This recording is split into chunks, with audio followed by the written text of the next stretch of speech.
पण उपास कसं करतात, लोक कसं करतात, किती चुकीचं करतात. तर उद्या उपासाला रात्री 4 घास जास्त खातात आणि सकाळी उठलं काहीतरी कामाचा व्याप असतो, आंघोळ केले काय तर खिचडी खाणार, दुपारी काय तर खाणार, संध्याकाळी काय तर 3 टाइम कच्चून खातात. मग उपास कुठं झाला? उपास कसं करायला पाहिजे?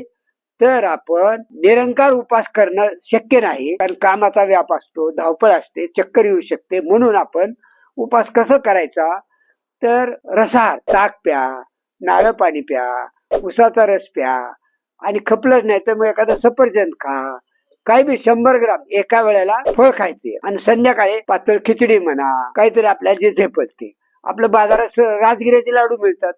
2-3 कप पाणी टाकून 4 कप लाडू टाकून त्या शिजवलं की राजगिऱ्याची खीर तयार होते. अशा पद्धतीनं उपास करायचा. तो उपास म्हणजे ब्रह्मास्त्रासारखा होतो.